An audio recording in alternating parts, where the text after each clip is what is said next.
Welcome back to another episode of the Mental Hotline. It's me, Akshita Tripathi, and today I'll be co-hosting with Arjun Chaturvedi, hosted by the Laugh Out Together Foundation. The Mental Hotline is a monthly mental health based podcast series where we talk all about the powerful little being inside of you, your mind. For more information, feel free to check out Laugh Out Together Foundation on Instagram at lot_foundation, and please consider donating to support our show and our cause at tinyurl.com/lotline donate. For this episode, we'll be talking about a bit more of a sensitive topic for many, diet. It's a sad fact how common bad eating habits have become, but it's even worse how little they are talked about. To help bring awareness to this topic, we have a special guest. With her doctorate's degree in psychology, she's a certified eating disorder specialist with over a decade of experience in the field, primarily working with teens and adults to get them through their struggles of eating disorders and trauma. Please welcome Dr. Odeski. Hello. Thanks for having me, guys. Thank you so much for being here. We just wanted to get started with a little bit of an intro about yourself so everyone knows who we're talking to today. So, welcome, Mrs. Odeski, and we just wanted to talk about who you are, if you wanted to give a brief intro about yourself. Sure. So my name is Dr. Rachel Odeski. I'm a licensed psychologist here in California. I'm also licensed to practice in Pennsylvania. I'm in private practice now, and I provide virtual and in-person sessions. As you said, I'm a certified eating disorders specialist. So I have special training to diagnose, assess, and treat individuals struggling with eating disorders. Well, it seems like you're really educated on the topic we're talking about today, and it's a really sensitive topic for many people.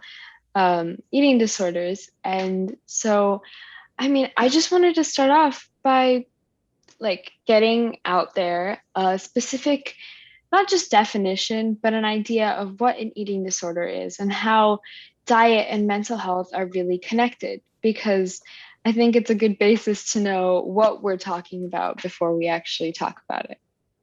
Sure. So eating disorders are a mental illness. It's a mental health diagnosis. And eating disorders, essentially, it's a very broad umbrella term. There are different diagnoses underneath it. I don't know if you want me to go into detail with that, but basically, overall, eating disorders are, it basically means like you have a disordered relationship with food and eating. To the point where there are medical complications and there's a functional impairment. Okay, well, it seems like Arjun cut out a tiny bit, so I'm gonna jump in. And I get that. Okay, I get that definition, and honestly, I see that since the mental illness, it really is affected by numerous things, most likely, and it probably has connections to multiple mental health disorders, like in the sense that many times some other issue you're dealing with influences your eating disorder. So is it, you can tell me if I'm wrong, but do you think a lot of the patients that you see or the people that you see eating disorders, and it's like connected to other things, like the cause is related to something else? Yeah, that's a great question. It's actually rarely about food and eating, and it's truly a disorder of emotions. The food is what we see as the way that the person manipulates, food and eating and manipulates their emotions. But it's actually, driven by depression and anxiety and past trauma. Just to, it could even be personality traits, perfectionism. There's a lot underneath the actual symptoms that you see. Yeah, I think that the numerous causes that affect us personally are really related to how our eating affects and how we are going to eat and how we perceive ourselves. So you were talking about other issues that we deal with. I know that there's an effect of body image on eating disorders. And I wanted to say that body image is really connected to eating disorders. I think this is something that many people deal with, body image and eating disorders together. But how do you think that body image is something like that directly connects to eating disorders prior to or after you've like gotten eating disorders from something else? It kind of depends. In my experience, sometimes body image is the driving force behind wanting to make changes and manipulate food and body shape. And other times it's, for example, somebody, has a major life event that results in weight loss unintentionally. And then they get feedback from peers and, family that, oh, you look good, you look better, things like that. And then that individual becomes more aware of their body image through that, accidental weight loss or weight gain for that matter. So and it also depends too, I guess it's worth kind of breaking down the different diagnoses very briefly. So there are four main types of eating disorders. There's anorexia nervosa, which is the classic eating disorder that everybody thinks of when they think of an eating disorder. That's when somebody's significantly below their ideal body weight and they have medical complications associated with that. And they're also fearful of weight gain. There's bulimia nervosa, which, somebody doesn't technically have to be dramatically below their body weight. They could actually be within that target range. But they have a way of eating and then getting rid of the food that they eat through purging or exercise. And so there's a compensatory aspect to the food intake. Then there's binge eating disorder, which is a newer diagnosis. It's actually 3 times more prevalent than anorexia and bulimia combined. It's just not as easily diagnosed, just because it's a newer diagnosis in the field. It actually wasn't even a bona fide diagnosis until like 2013 or something. And then there's ARFID, which is even also a very new diagnosis. That stands for Avoidant Restrictive Food Intake Disorder. And that's where really the primary function of the food manipulation is actually anxiety and fear. So like a fear of choking, sensory issues, taste issues. So the first two, the anorexia and bulimia, those are the ones where we're going to see sort of more body image consciousness. Binge eating disorder, sometimes that's a part of the presentation, sometimes it's not. And in that last one that I shared with you, ARFID, it's the body image is actually rarely part of the picture. I actually personally have never heard of the last one, the ARFID one. So I'm assuming that it definitely is a newer diagnosis. But I did want to say that you mentioned how binge eating disorder really isn't many times related to body image. And personally, someone that's actually recovering from a binge eating disorder, I can say that like a lot of the times it really has to do with like a lot of different things that goes on in your life. It can be something that specifically happened. And in my case, that is what happened. It's just like the effects of being nervous or sad just cause you to like binge on something.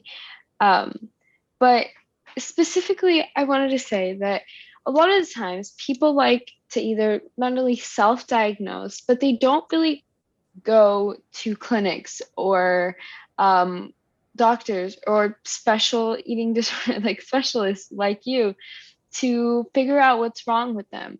But a lot of the times, I think they just pretend like it's not as big of an issue as it is. How commonly do you see that happen? Like in the sense that I know a lot of people, and I don't like making this too personal, but I know a lot of people that just deny the fact that they have any trouble with their eating because it is such a personal and sensitive topic. But not only how do you overcome that, but how do you figure out that you genuinely have trouble eating? Like, how do you notice that, let's say you have a binge eating disorder, or that when you get really anxious, you end up eating, or you'll have issues eating certain things. Sorry, what's the question? I mean, more of a question. It's just like something I've noticed that many times people just ignore an issue that they're dealing with their eating. How commonly do you see that, or how do people overcome their deniance of Got it. eating disorder? Okay. Good question. And a good segue for me to just really quickly state that for anybody participating in this podcast or listening to this podcast, this is not psychotherapy. This is not a replacement for psychotherapy. Psychotherapy is something entirely different, where there's confidentiality and you're speaking one-on-one with a psychologist, as opposed to just listening to me. I hope that this inspires you to go reach out and seek help, but this is not psychotherapy. With that said, in terms of the denying piece, oftentimes psychotherapy is an agent to, or a catalyst rather, to somebody eventually coming to terms with the fact that they have a funky relationship with food and eating. It doesn't have to be a full-blown diagnosis. Oftentimes somebody may present for something else like anxiety, or maybe, it's a parent that's concerned about them. And so, they're asking, their child to go to therapy. Oftentimes you really don't realize it until somebody else reflects it back to you. There are a lot of times though, where really it just takes like some reflection on your own, realizing like, hey, I don't have the relationship with food and eating that I like or that I want. Or, hey, I'm noticing that I'm thinking about food way more than, I'd like to, and it's getting in the way of my grades and socializing and, the things that I like to do with life. Yeah, that makes a lot of sense. I think that we have a strange relationship with food, and I think that one of the main causes of this in the last, I think, few years that's kind of accentuated these kind of eating disorders would be social media. And how do you think social media has kind of affected both the body image movement, and have you seen kind of changes in people's behavior because of social media in order to try to conform to these kind of beauty standards that are put out by social media influencers and celebrities?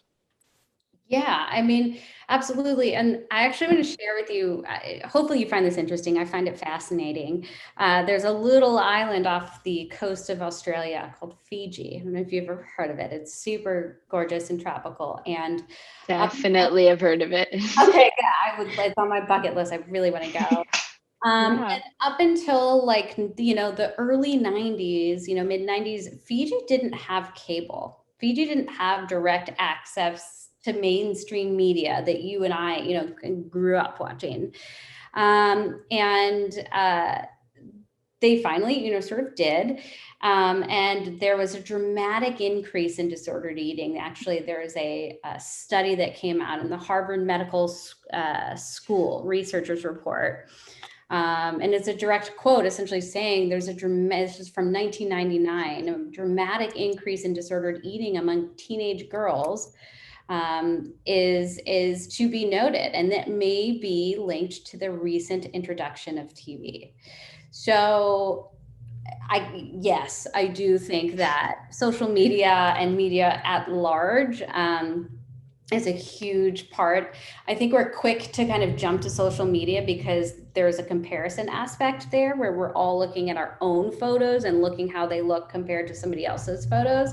But I think it's also important to acknowledge that just mainstream media in general, high fashion, the modeling industry,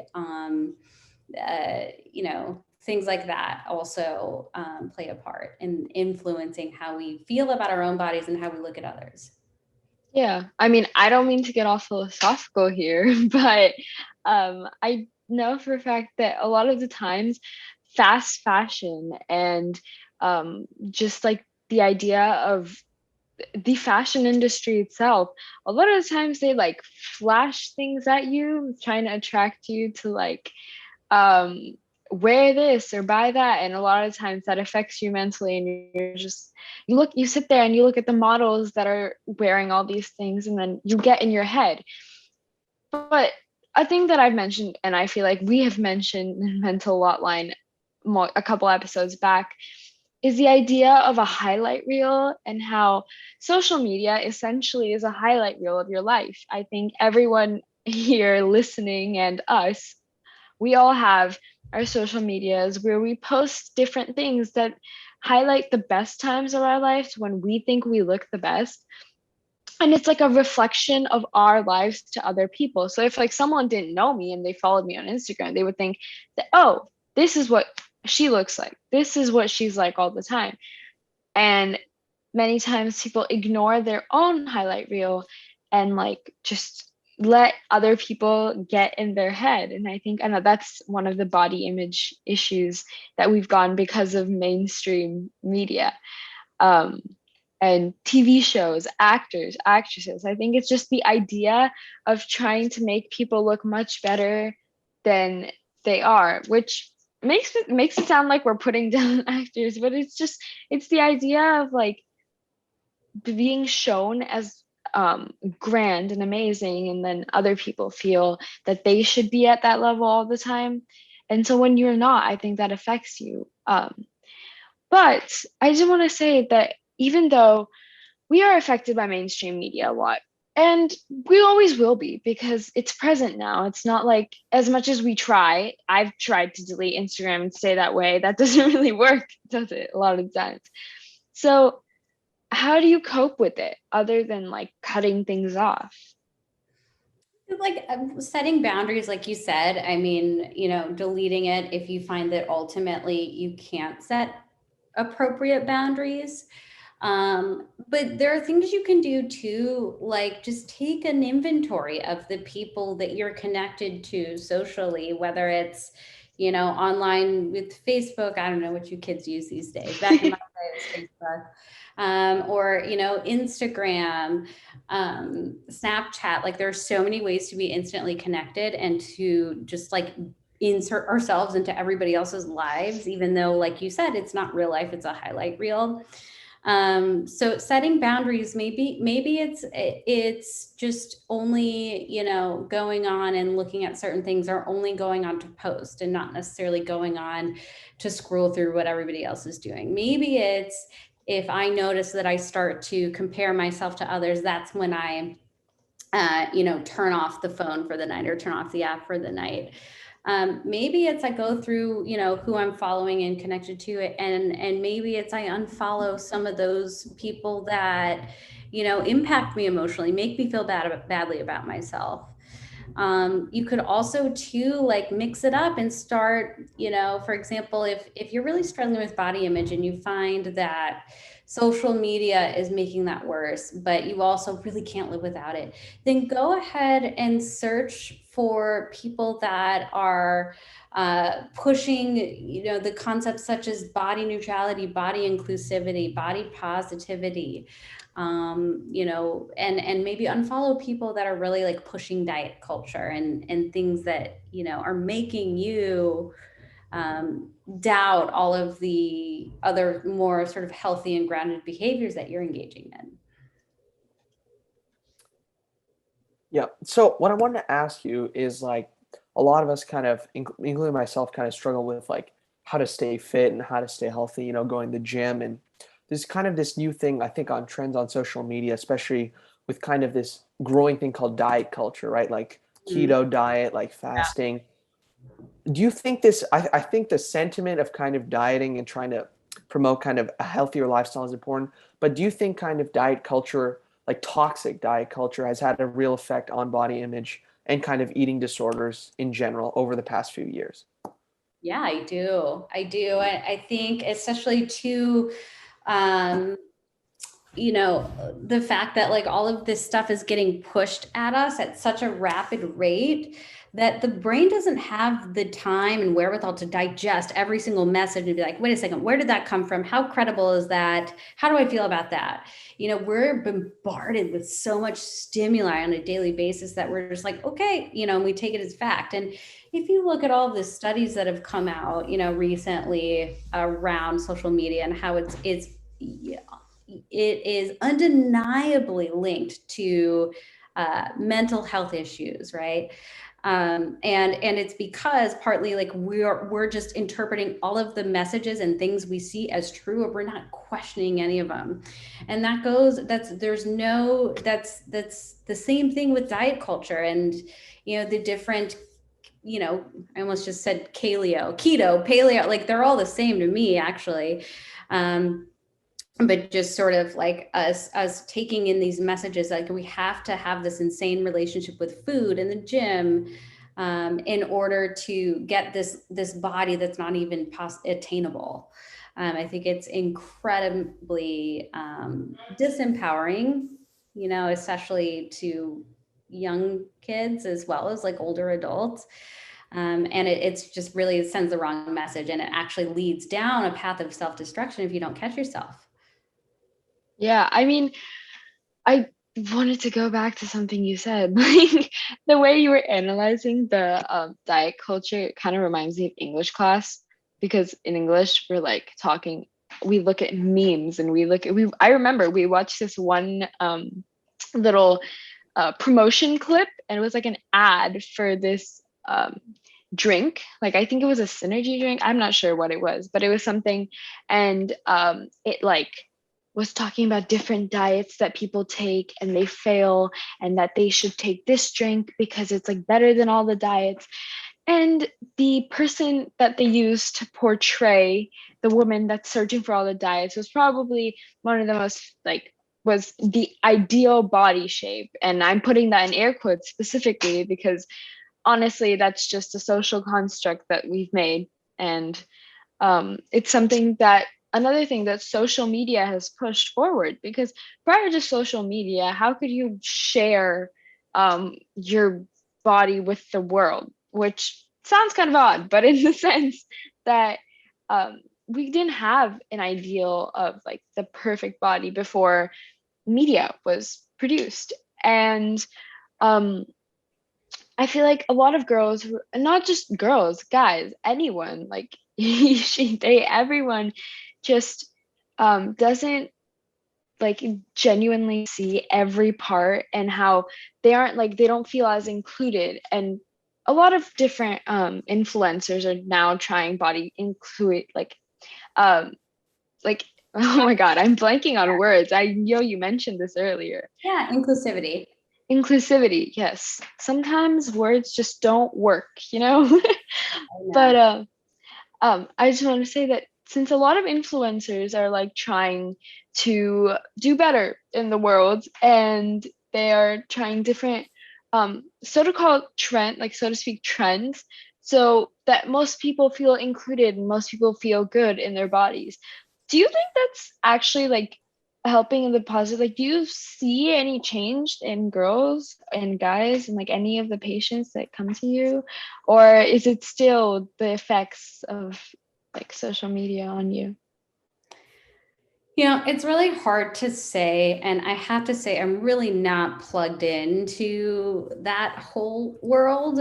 And I used to be more so. And I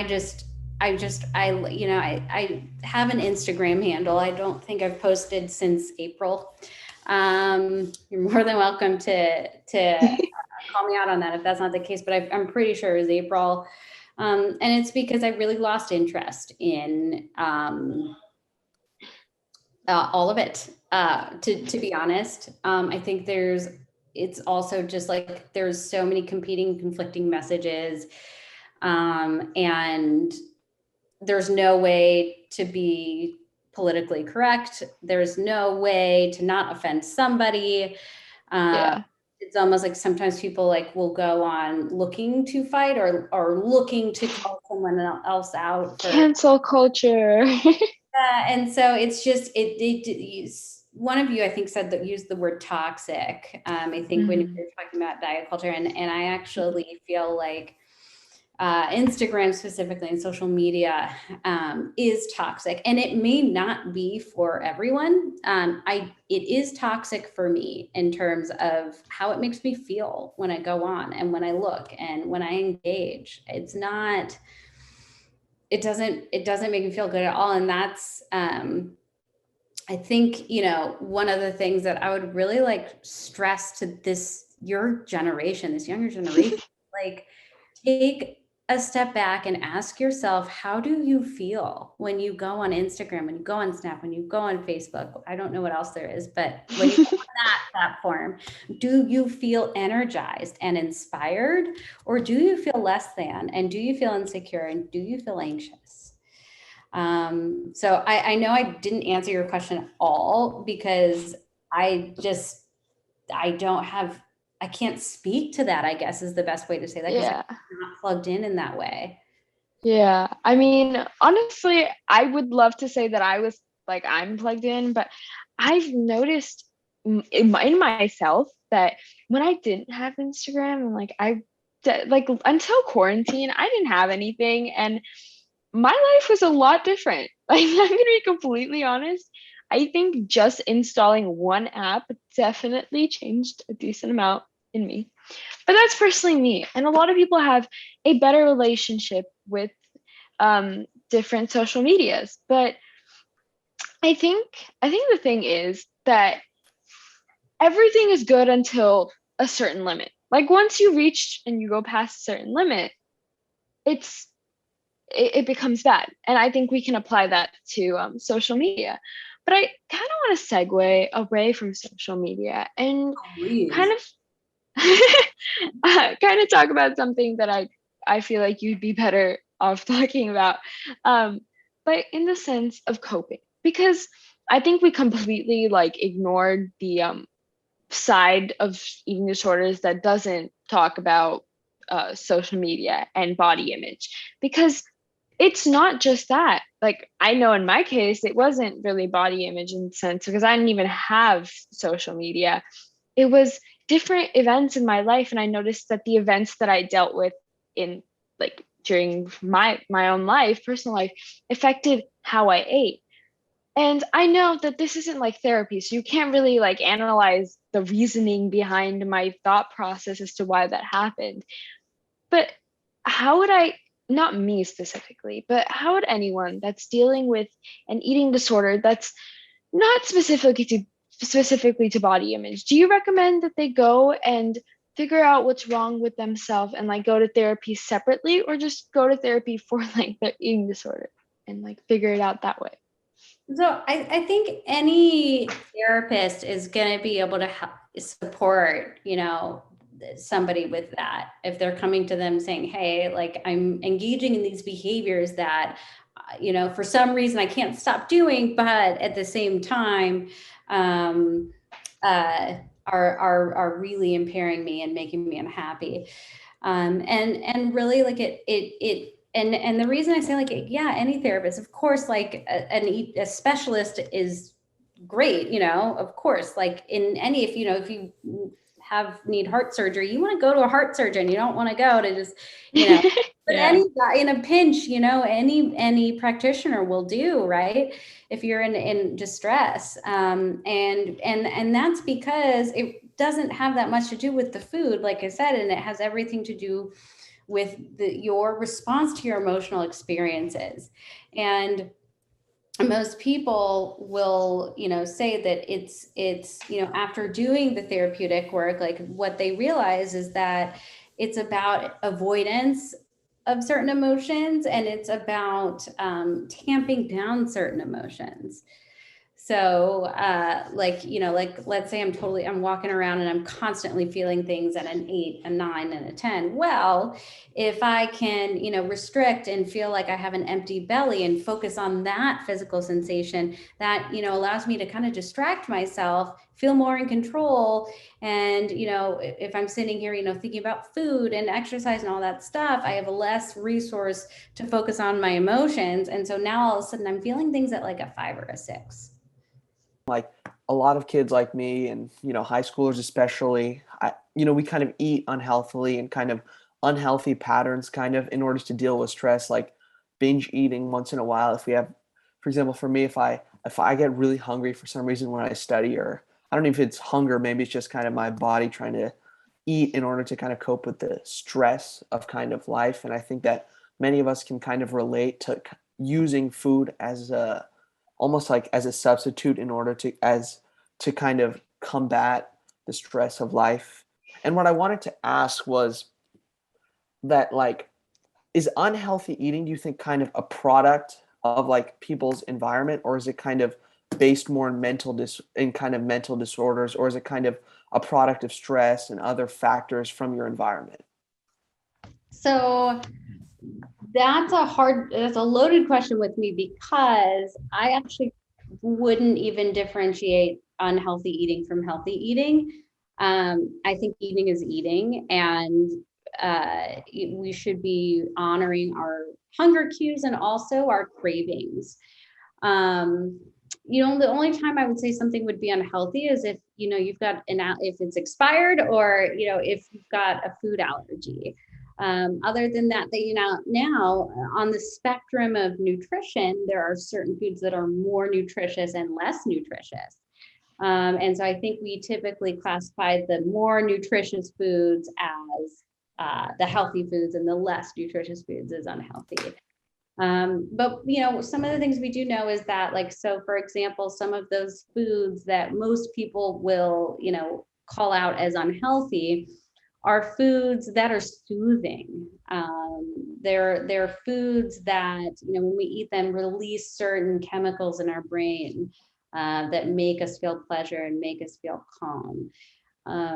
Also, I think typically, if we're in a panic state or an anxious state, and we're reaching for something to eat, something that's, going to soothe us, the things that are most readily available are those things that are, typically processed or, pre-made, and sort of have a lower vibration, if you will. And so, we would typically, classify those foods as unhealthy, but they're not. It's fuel. It just has to do with, nutrition, I think. I mean, I can tell you right now that I think ice cream is probably one of the most soothing foods to exist, because the one I got in my fridge right now, that will soothe me anytime. But I would encourage you to, think about ice cream as, okay, well, it's a dairy and it's a fat. That's what ice cream is. And there's plenty of room in anyone's diet to eat dairy and to have fat. In fact, we need both of those components. yeah, I need ice cream to survive. Like, I don't know what my nutritionist says. I need it to survive. But definitely, I think that there's like many of the foods that we have when we need comfort. Like for me, as I mentioned, ice cream, such a comfort food anytime. But I think it's just a balance that I think we need to maintain. I mean, I know that me and Arjun, being athletes, we are recommended to get all the nutrition that we need. And I think we need the fuel. As you mentioned, food is fuel. And I think it's better to accept that what we eat sometimes when we're overly stressed because we have finals week coming up and everyone just wants to cram studying, so they cram eating as well. I think it's just something that we have to accept, as you mentioned. But I also did want to say that if let's say you are struggling with an eating disorder because you got to that point and you try to convince yourself that food is fuel and you try these things, but many times I feel like you yourself can't always provide yourself with the support you need. And so that's when your support system and the people around you are really important. How do you recommend, and not only recommend, how do you think it is best that family and friends work with someone struggling with an eating disorder? Like, what do you recommend that they do or don't do? I mean, there's definitely some do's and don'ts. So I would say the first thing is, I think it's really important to acknowledge what you're seeing, instead of, accusing somebody with what you think they are doing. So for example, you might say, hey, I'm noticing that you're going to the bathroom frequently after meals. Are you okay? Is everything okay? As opposed to, do you have an eating disorder? I know you do. So helpful things to say are sort of things about like, hey, I'm noticing, what's happening. Or you might even say like something like, I think that you're struggling. I'm thinking you're struggling. And can you let me know how to support you? Or would you be okay, if, I talk to your parent or a teacher, a counselor? Like you even say, like, I always say, feel free to say, we don't have to talk about anything you don't want to talk about. But I do want you to talk to a professional, or even just saying like, is there a safe adult we can go to together? Or my favorite thing, and, something that like, I think would really resonate is saying something like, I bet things that are hard for you right now. I can see that you're struggling, and I bet you think the things you're doing aren't a big deal, but I promise you that they are. And I want you to talk to somebody. Yeah. That makes a lot of sense. It's for teens who kind of struggle with their mental health, or who kind of maybe not suicidal, but have kind of anxiety or some form of maybe depression. And we kind of work with them to kind of like alert kind of people of warning signs and things like that. And what I wanted to ask was, is there ways that like friends and family could help someone who might be struggling, even if they're not kind of professionals, to help kind of break eating habits that are toxic or cannot, or just kind of in this self-destructive cycle, which could really be harmful to the person physically and mentally?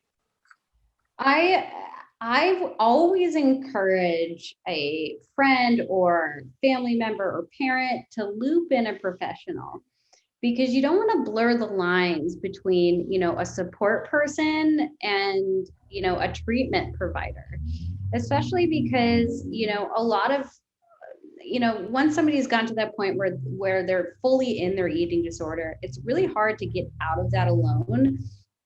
And you really have to push yourself, and you need the right kind of support, and the right kind of treatment provider to kind of lead you through that, because it can get kind of scary and messy. And so it can also get scary and messy for the parent or the family member or the friend who doesn't have the training or the skills or the expertise. And so it could be overwhelming for them as well. And so I always just say, for families and friends, like, your job is to be the support person, and, to help get, your loved one in treatment or connected with a provider, so that that, clinically and medically they're okay. And then after that, your job is to just stand back and support. Stand back and be there. I think that's a good motto. Someone should put that on a t-shirt. I like Stand. But I feel like having a good support system is definitely something that'll help you. I mean, I know that if you're getting like a major surgery or something, that's exactly what they want. Like, they ensure that you have a good support system before they do the surgery. So I think they're not like, hey, come on in the operating room.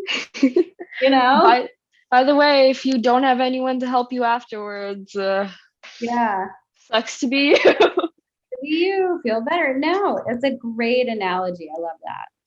Yeah, it's always that they want to ensure that you have someone to be there for you after, because I mean, the professional can only be there for so long, and so you're going to need someone after that. And I feel like you need other people, but I also feel like you really need yourself.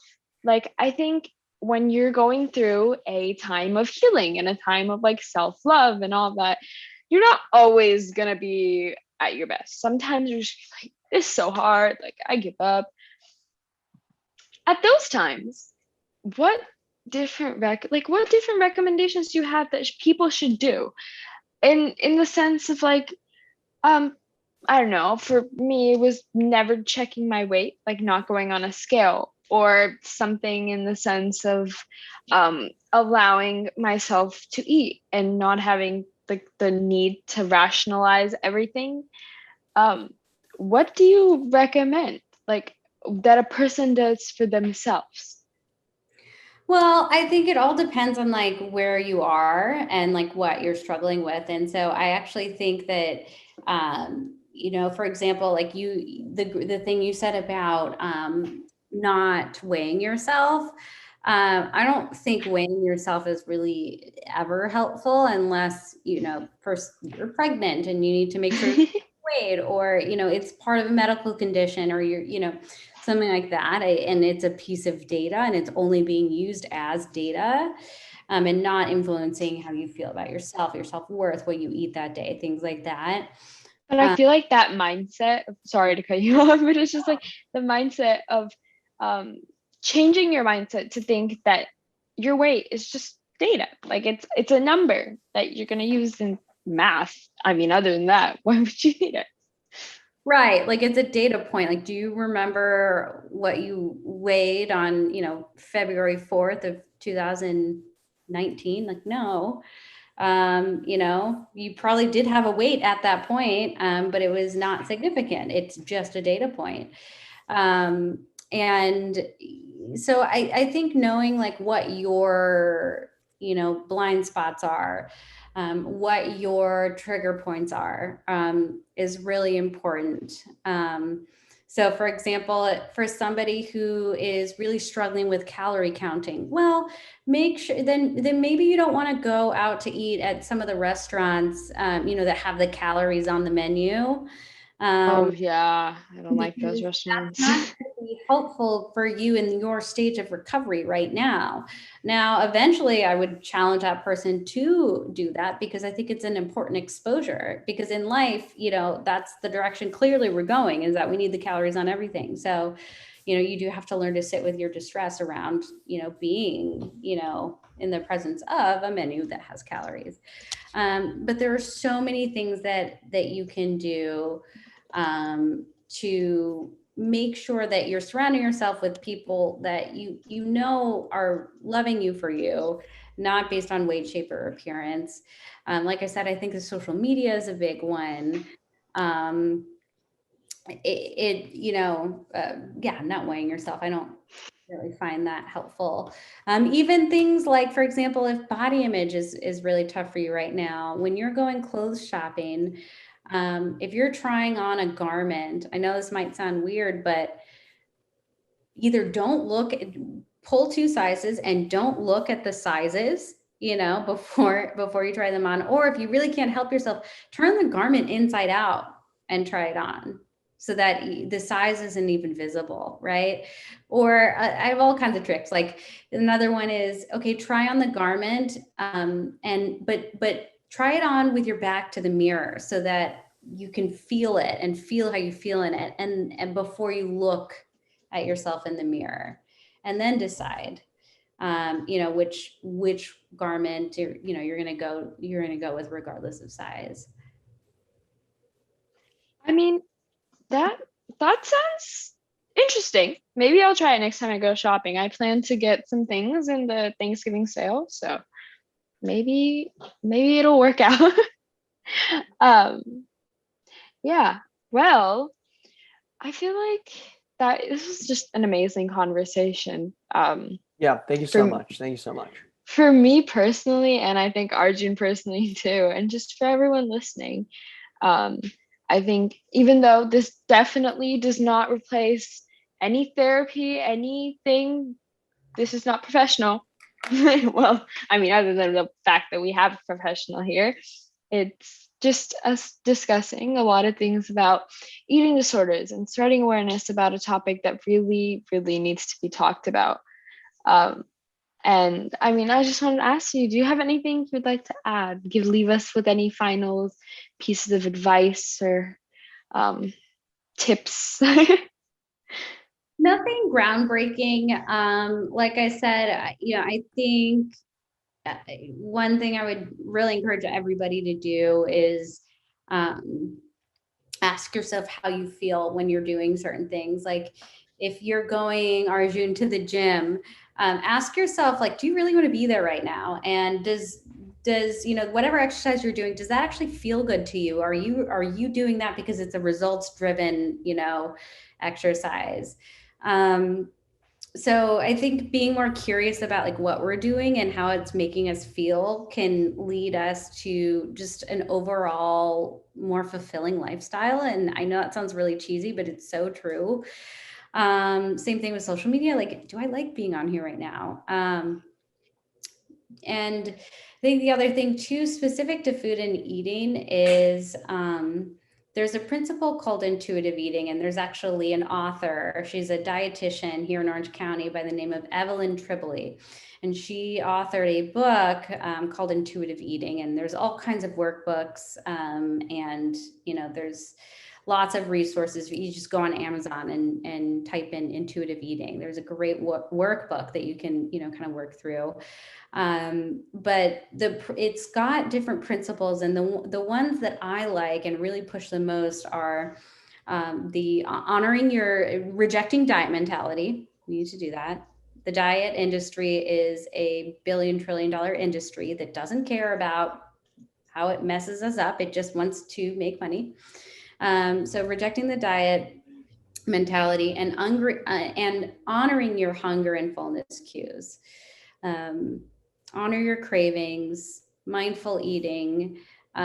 Use I guess I would say, I'm assuming this is a younger audience that's listening. And so I would say, use your tech resources to your advantage. Go on YouTube and type in mindful eating guided meditation. Go on Amazon and order intuitive eating workbook. Go on Amazon and order a body image workbook if that's something that you're struggling with. Use the apps for just overall mindfulness and journaling and things like that. Use your resources, your tech resources, to your advantage, and don't get caught up in what everybody else is doing. It's not about what the technological advance did to you, it's about what it does for you. Yeah. Well, I mean, I think that was a great little call for action you gave us there. And I think that's just something that I'm probably going to use. Arjun, you're going to use it too? Yeah, absolutely. Use your advice. Of course. Well, that is all for today. And thank you so much for your time. And thank you so much for everyone listening. Make sure you join us every month for a conversation for more discussions about mental health issues and how to cope with them. And to contact Dr. Odesky, email her at Rachel dorrepsysd@gmail.com. We're probably going to put that in the bio because I read that pretty badly. And that is all for today. Thank you so much.